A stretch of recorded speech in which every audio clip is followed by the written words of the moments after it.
pamahalaang panlalawigan ng Oriental Mindoro, prioridad na mabigyan ng pangmatagalang solusyon ng mga pagbaha sa lalawigan. Si Ace Sapit ng PIA Mimaropa sa Balitang Pambansa. Dahil sa tuloy-tuloy na pag-ulan sa lalawigan, sanhi ng Shearline at Hanging Amihan, nalubog sa pagbaha ang iba't ibang bayan sa probinsya ng Oriental Mindoro nitong nakalipas na mga araw.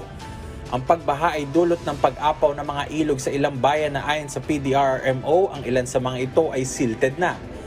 Kaugnay nito sa naging panayam ng PIA Oriental Mindoro kay Provincial Disaster Risk Reduction and Management Officer Ram Joseph Temenia, sinabi nito na ginagawa ng pamahalaang panlalawigan ang mga pangunahing hakbang upang maibsan ang mga pagbaha sa lalawigan, kabilang na ang pagpapalalim ng mga ilog sa pakikipagtulungan nito sa Department of Public Works and Highways.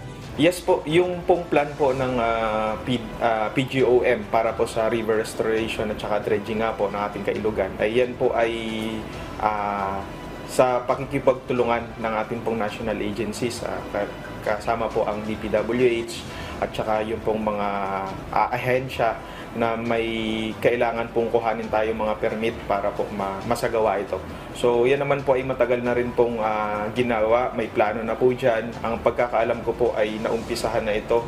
Kasabay ng mga hakbang na ito, patuloy din ang koordinasyon ng lokal na pamahalaan sa mga disaster response teams upang magbigay ng agarang tulong sa mga apektadong residente.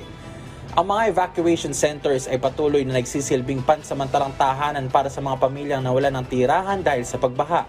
Sa ngayon, lubog sa baha ang ilang lugar sa Calapan City, Baco at sa bayan ng Pola.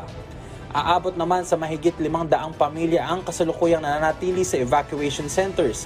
Nagpaabot na ng tulong ang mga lokal na pamahalaan sa mga lumikas.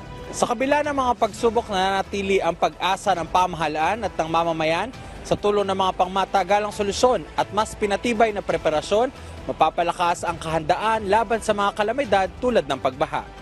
Mula sa Philippine Information Agency Mimaropa, isapit para sa Balitang Pambansa.